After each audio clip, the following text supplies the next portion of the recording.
प्यारे विद्यार्थियों, आज मैं आपके समक्ष जो है ऐसी जानकारी लेकर आ रही हूँ जो कुछ बच्चों के लिए तो सामान्य जानकारी है, लेकिन कुछ ऐसे बच्चे जिनको 10th की अभी उन्होंने एग्ज़ाम्स दी है, अब उन्हें बहुत जल्दी जो है परिणाम का इंतज़ार है और आपका परिणाम बहुत अच्छा है। यही आप हमारी जो है आपके लिए शुभकामनाएं। लेकिन आपको 10th के बाद कौन सा विषय चुनना है ताकि आपको जो है अच्छा करियर का चुनाव कर सकें, तो आपको ये विषय चुनने के लिए अभी से आपको सोचना पड़ेगा, अभी से आपको प्रयास करना पड़ेगा। और इसके लिए आपको अपना क्या करना है, सबसे पहले अपने लक्ष्य का निर्धारण करें। लक्ष्य का निर्धारण करेंगे तो आप कभी भी गलत विषय को नहीं चुनेंगे। आपको आगे क्या करना है, आप क्या बनना चाहते हैं, कुछ विषय यहाँ पर आपको बताना चाहूँगी।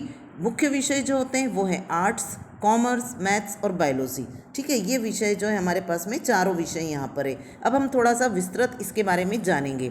आपको पता होगा कि हमारे यहाँ पे क्या होता है भारत में, कि सभी राज्यों में है ना, भारत में सभी राज्यों में क्या है कि 10वीं कक्षा तक समान विषय पढ़ाए जाते हैं। और जैसे ही हम 10वीं कक्षा उत्तीर्ण कर लेते हैं, उसके बाद हम सभी विषयों में से क्या करते हैं, एक विषय का चुनाव करते हैं। जैसे अभी आप संस्कृत पढ़ रहे हैं, सोशल स्टडी पढ़ रहे हैं, ठीक है ना, हिंदी, इंग्लिश, आपको विज्ञान भी पढ़ना है, गणित भी पढ़ना है। लेकिन आपको जैसे ही 11th-12th में आना है, आपको या तो साइंस लेना है, साइंस के साथ या तो आप बायो लेंगे या गणित लेंगे, या आप आर्ट्स लेंगे, कॉमर्स लेंगे, तो आपको ये विषय चुनना पड़ेंगे।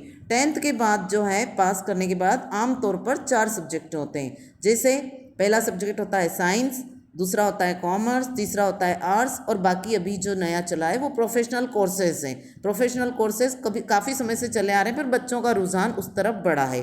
अब आप देखिए, आर्ट्स में, कॉमर्स में, साइंस में, और ये स्ट्रीम इंडिपेंडेंट करियर ऑप्शंस हैं, ये प्रोफेशनल कोर्सेज कहा जाता है। तो अब इनके बारे में हम डिटेल में थोड़ा सा जानने का प्रयास करेंगे।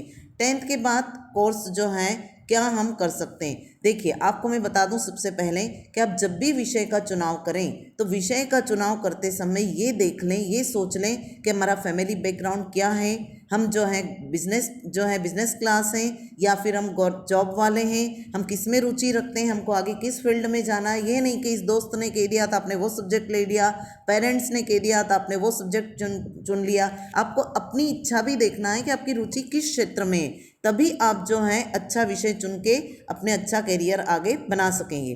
तो देखिए, हमको 11वीं और 12वीं तक तो इसका अध्ययन करना पड़ता है, जो विषय हम लेते हैं, चाहे आप साइंस लें, चाहे आप आर्ट्स लें, चाहे कॉमर्स लें। और 12वीं पास करने के बाद हम आगे कहाँ जाते हैं, कॉलेज में जाते हैं। अब जब कॉलेज में हम जाते हैं तो कॉलेज में जाने के बाद में हमको क्या करना पड़ता है, आगे अपना करियर का चुनाव करना पड़ता है। उसी हिसाब से आप तैयारी करते हैं। तो आप देखिए, साइंस में आप क्या करेंगे। साइंस एक ऐसा विषय है जो स्टूडेंट की पहली पसंद, मतलब फर्स्ट प्रेफर करता है। हर बच्चे को लगता है हम साइंस लें, और साइंस लेना मतलब दिमाग में क्या रहता है कि डॉक्टर बनना है या इंजीनियर बनना है। लेकिन आपको मैं बता दूं कि अब जो है ऐसा कुछ भी नहीं है कि आप साइंस लेने के बाद में सिर्फ डॉक्टर या इंजीनियर ही बन पाए, ऐसा नहीं है। डॉक्टर या इंजीनियर के साथ साथ आप बहुत सारी ऐसी फील्ड हैं जिसमें भी आप जा सकते हैं। तो आप यहाँ पर देखिए कि साइंस फील्ड यदि आपने ली है तो इसमें आपको कौन कौन से विषय पढ़ना पड़ेंगे। Physics, chemistry, maths. Physics, chemistry, maths उनको जिन्होंने मैथ्स लिया है, फिजिक्स, केमिस्ट्री, बायो जिन्होंने बायो लिया है, और जिन्होंने दोनों जनरल ग्रुप कहा जाता है, जिन्होंने एडिशनल मैथ्स के साथ बायो भी लिया है, ठीक है ना, ये बायो के साथ मैथ्स लिया, मैथ्स के साथ बायो लिया है, तो वो जनरल ग्रुप कहलाएगा। इनको ऑप्शंस इनके सामने खुले रहते हैं। क्यों ऑप्शंस खुले रहते हैं कि ये बायो वाले ग्रुप में भी जा सकते हैं, उन जॉब में भी जा सकते हैं जहाँ बायो जरूरी है, और ऐसे जॉब में भी जा सकते हैं जहाँ मैथ्स कंपलसरी है। अब 10th के बाद यदि आपने कोर्स किया है तो आपको मेडिकल फील्ड में जो है MBBS, मतलब आपको डॉक्टर्स जो बनना है ना, BAMS आपको आयुर्वेदिक में, BHMS आपको होम्योपैथिक में, फार्मेसी, हमारे यहाँ भी फार्मेसी कॉलेज है जहाँ पे डिग्री डिप्लोमा दोनों कर सकते हैं आप। इसमें आपको जाना है एग्रीकल्चर कॉलेज है हमारे यहाँ पर, मेडिकल कॉलेज की सुविधा भी बहुत जल्दी मिलने वाली है। तो साइंस फील्ड में हम physics, chemistry, bio PCB group लेना पड़ेगा। और 10th के बाद यदि आपको इंजीनियरिंग करनी है तो आपको PCM ग्रुप लेना पड़ेगा, मतलब मैथ्स लेना पड़ेगा बायो की जगह।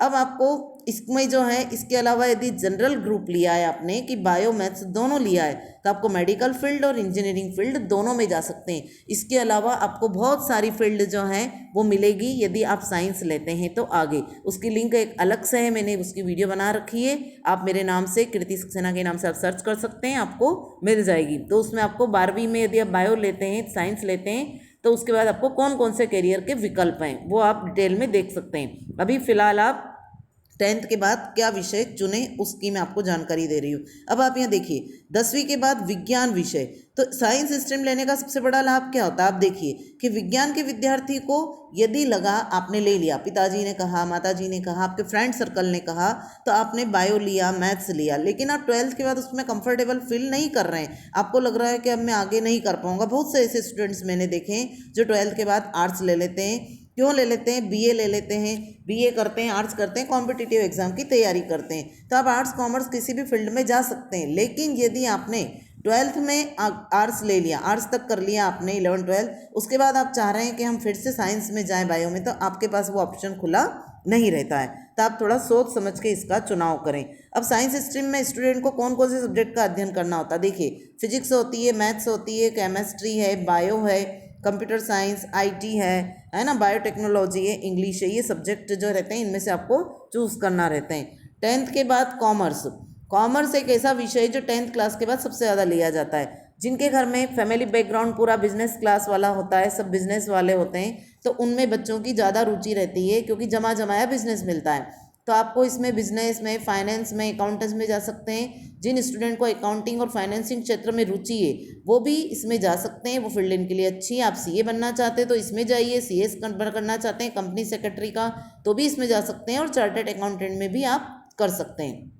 अगर आप सोच रहे हैं कि इसमें कौन कौन से सब्जेक्ट होते हैं, आप कहाँ जा सकते हैं, तो आगे आप देखिए, इसमें आप बीकॉम, एमकॉम, मास्टर डिग्री है ना, bachelor degree, BBA, business administration का, एमबीए जैसे प्रोफेशनल कोर्स भी कर सकते हैं। बैंकिंग की एग्ज़ाम की तैयारी भी आप इसके द्वारा कर सकते हैं। फिर आर्ट्स में आप देखिए कौन कौन से सब्जेक्ट हैं, इकोनॉमिक्स है, अकाउंटेंसी, कॉमर्स में आपको जो सब्जेक्ट हैं वो इकोनॉमिक्स, अकाउंटेंसी, अर्थशास्त्र है, आपकी बुक कीपिंग है, लेखा शास्त्र है, मैथमेटिक्स है, इंग्लिश है, इंफॉर्मेशन प्रैक्टिस है, ये सांख्यिकी है, स्टैटिक्स है, ये सारे विषय आप रहते हैं। अब इनमें से विषय आपको लेना होते हैं। 10th के बाद आर्ट्स, और इनकी आप सारी डिटेल जानकारी अपने विद्यालय में जाएं, अपने सब्जेक्ट टीचर से मिलें और उनसे सलाह लें कि हम ये विषय लेना चाहते हैं, हमको कौन कौन से पढ़ना पड़ेगा, क्या इसमें पढ़ना पड़ेगा।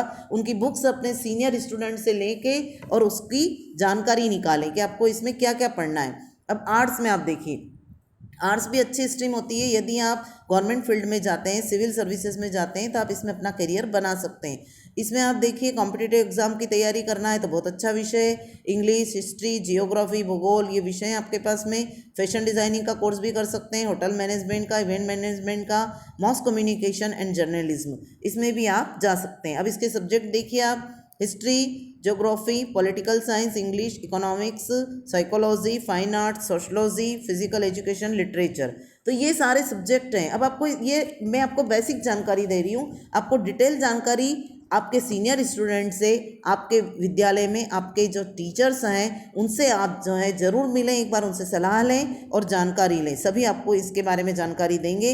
अब चूँकि मैं बायो की टीचर हूँ तो मैं आपको थोड़ा सा बायो में बताना चाहूँगी कि यदि आप 12th में बायो लेंगे तो आप बायो में यदि फिजिक्स, केमिस्ट्री, बायो लेना चाहते हैं या साथ में मैथ्स भी लेना चाहते हैं एडिशनल, तो आपको सबसे पहले तो ग्रेजुएशन में बीएससी प्लान कर सकते हैं आप। बीएससी प्लान करने के बाद BSc dairy technology, B pharma कर सकते हैं, फार्मेसी कॉलेज बताया हमारे यहाँ है। बीटेक इन एग्रीकल्चर कॉलेज भी है, फार्मेसी कॉलेज भी है, हॉर्टिकल्चर कॉलेज भी है ना, हमारे यहाँ ये सब सुविधाएं उपलब्ध हैं। बीएससी बायोटेक्नोलॉजी में कर सकते हैं, एग्रीकल्चर में कर सकते हैं। फिर एमएससी प्लान करें या इन्हीं सब सब्जेक्ट में आप एमएससी करें, एमबीए कर सकते हैं, उसके बाद में एमटेक कर सकते हैं, एम फार्मा कर सकते हैं, तो बैचलर और मास्टर डिग्री इसमें ले सकते हैं। इसके अलावा बच्चों की अभी बीएससी नर्सिंग के प्रति बहुत रुझाव है, डेंटिस्ट की तरफ बच्चे जा रहे हैं, एग्रीकल्चर में बच्चे जा रहे हैं, कई बच्चे जो हैं वो लैब टेक्नीशियन का कोर्स करने में, बहुत सारे ऐसे कोर्सेज से आपके पास बहुत सारे ऑप्शंस हैं। तो आप जो हैं अपने रिजल्ट का वेट ना करें, रिजल्ट सभी का अच्छा आएगा, मेरी शुभकामनाएं आपके साथ में।